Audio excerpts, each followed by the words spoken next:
Assalamualaikum warahmatullahi wabarakatuh. Berikut adalah presentasi laporan akhir proyek kami yang berjudulkan Eco Kids Green Hands for a Bright Future. Sebuah proyek inisiatif yang edukatif dan juga kreatif dengan tujuan untuk menanamkan nilai-nilai peduli lingkungan kepada anak-anak panti asuhan.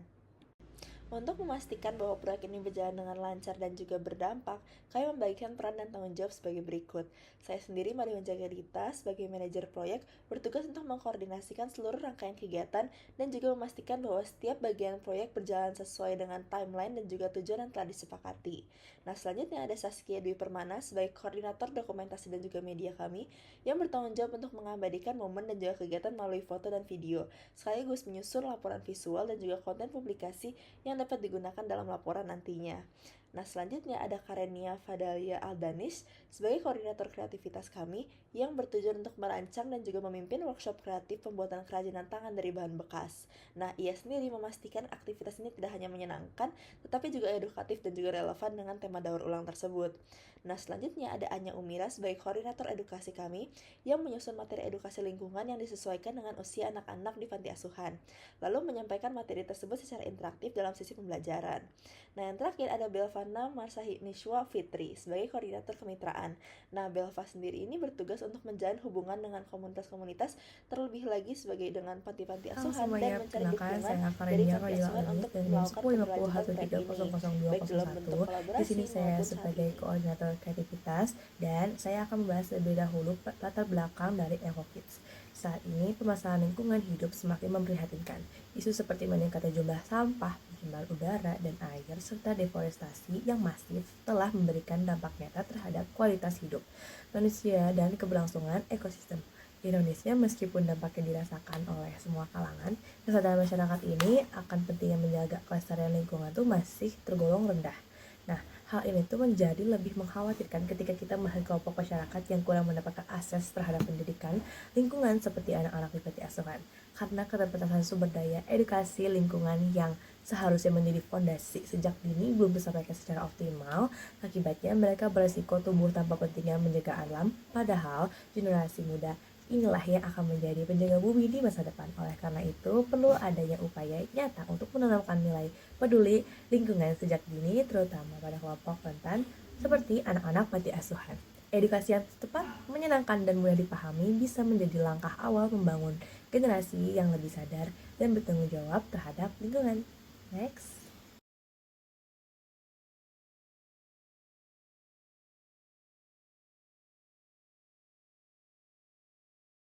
Halo, perkenalkan nama saya Saskia Dwi Permana, NIM 1050123024. Saya akan menjelaskan tentang tujuan dari proyek ini. Nah, proyek ini itu bertujuan untuk meningkatkan kesadaran dan pemahaman tentang pentingnya menjaga lingkungan, khususnya di kalangan anak-anak panti asuhan yang memiliki keterbatasan akses terhadap edukasi lingkungan. Nah, melalui proyek ini atau proyek Eco Kids ini, anak-anak diajak untuk memahami dampak negatif dari banyak permasalahan lingkungan serta diajarkan cara-cara sederhana untuk mengurangi masalah ini, seperti daur ulang sampah botol menjadi barang jadi, seperti tempat pensil dari botol bekas yang ada pada gambar di atas ini. Assalamualaikum warahmatullahi wabarakatuh. Perkenalkan, nama saya Belvana Marsahinishwa Fitri dengan NIM 1050123001. Nah, di sini saya akan menjelaskan sedikit mengenai isi dari Project Charter dari proyek Eco Kids Green Hands for a Bright Future. Nah, di sini tertera nama proyek kami adalah Eco Kids yang juga telah terlaksana pada April 2025 dan manajer proyeknya adalah Made Wahyuning Jagadita. Adapun tujuan proyek ini untuk meningkatkan kesadaran dan pemahaman anak-anak panti asuhan tentang pentingnya daur ulang sebagai bagian dari gaya hidup yang berkelanjutan.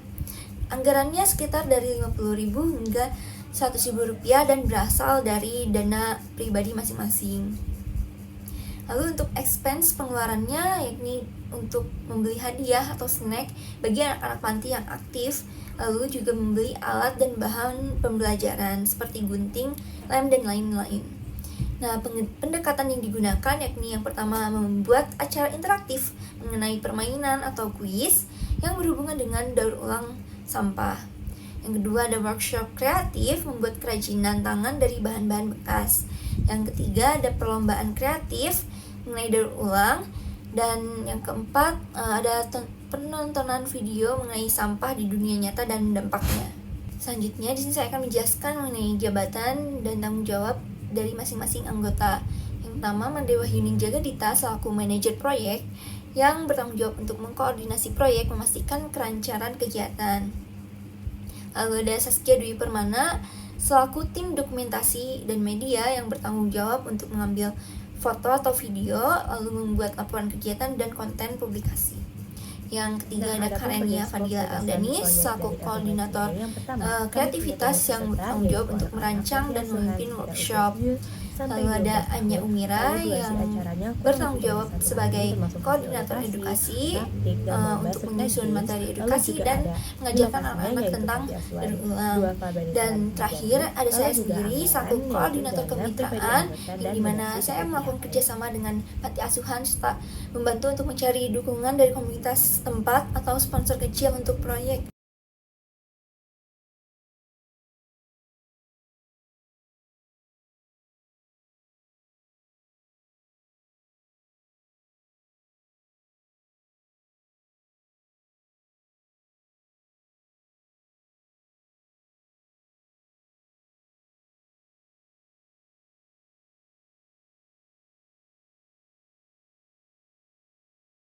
Selanjutnya, di sini saya akan menjelaskan mengenai project scope requirements. Yang pertama ada pengumpulan dana pribadi dari anggota tim.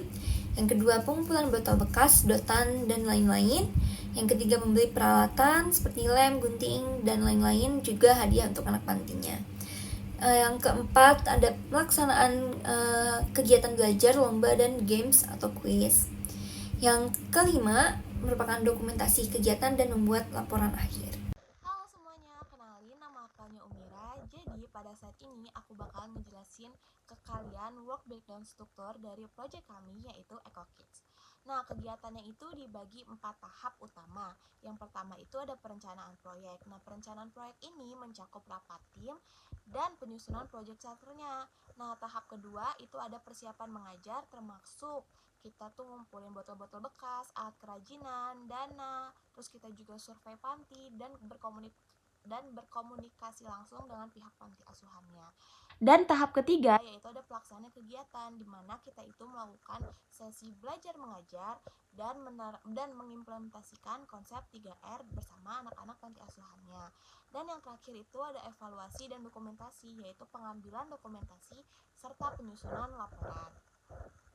Nah, setiap aktivitas ini udah kita susun dengan jelas, lengkap, dengan waktu pelaksanaannya, kebutuhan sumbernya dari mana, serta penanggung jawabnya, agar proyeknya itu bisa berjalan terstruktur, terus kita juga bisa lebih efisien.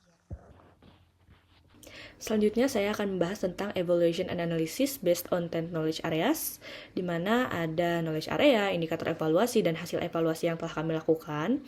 Saya akan membicarakannya dengan urut dari knowledge area, indikator evaluasi, dan hasil evaluasinya.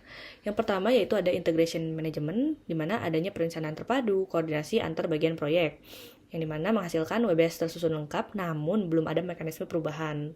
Setelah itu ada scope management, tujuan proyeknya jelas, deliverables yang terdefinisi, di mana tujuan edukasi dijabarkan jelas dalam bentuk kegiatan dan hasilnya. Selanjutnya yaitu schedule management, itu penjadwalan aktivitas dan kesesuaian waktu kegiatan, di mana urutan kegiatan ini disusun, tapi belum ada jadwal yang rinci ataupun durasinya. Selanjutnya yaitu cost management, di mana estimasi anggaran, sumber dana, dan pengeluaran tercatat. Hasilnya yaitu tercantum pengumpulan dana internal namun tanpa rincian biaya yang jelas. Setelah itu ada research management, di mana pembagian tugas dan pengelolaan logistik dan SDM, yang menghasilkan hasil dari evaluasi ini adalah job desk dibagi tapi belum terlihat alokasi sumber daya yang detail. Selanjutnya yaitu communication management, di mana ada media komunikasi internal dan eksternal, frekuensi dan efektivitas komunikasi.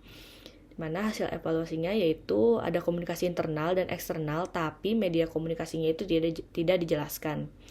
Setelah itu ada risk management, identifikasi potensi risiko, strategi, dan mitigasi. Nah, di sini itu tidak adanya analisis risiko atau langkah antisipatif yang jelas. Yang terakhir itu ada stakeholder management, di mana identifikasi stakeholder dan keterlibatan stakeholder. Yang dimana hasil evaluasi ini adalah stakeholder dikenali, adanya feedback tapi minim partisipasi awal. Setelah itu adalah dokumentasi kegiatan selama acara kami. Ada di slide berikutnya.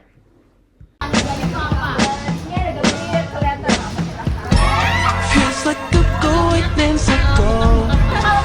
Like a maze, can't get through. Should I go back? Should I go back? Should I bet you? Stick for the night. It's like a seesaw when it comes to your back.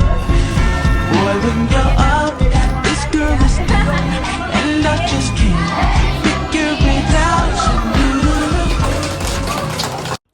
Sebagai penutup, kami ingin menegaskan bahwa keberhasilan proyek Eco Kids Green Hands for a Bright Future tidak lepas dari proses manajemen proyek yang terstruktur dan juga kolaboratif. Mulai dari tahap perencanaan, pelaksanaan, hingga monitoring dan juga evaluasi, kami memastikan bahwa setiap bagian proyek berjalan sesuai dengan peran yang telah ditentukan serta tujuan utama kami. Koordinasi antara tim berjalan dengan efektif, komunikasi dilakukan secara rutin, dan juga setiap hambatan yang muncul berhasil kami lalui dengan diskusi yang terbuka dan juga solusi adaptif. Melalui proyek ini, kami tidak hanya belajar menyusun dan juga menjalankan program edukatif yang berdampak, tetapi juga mengasah kemampuan kita dalam mengelola sumber daya, membangun kerjasama tim, serta mengevaluasikan hasil dari pendekatan secara objektif. Nah, kami percaya bahwa pengalaman manajemen proyek ini akan menjadi fondasi yang penting untuk proyek-proyek ke depannya. Terima kasih atas perhatiannya. Sekian presentasi dari kami. Wassalamualaikum warahmatullahi wabarakatuh.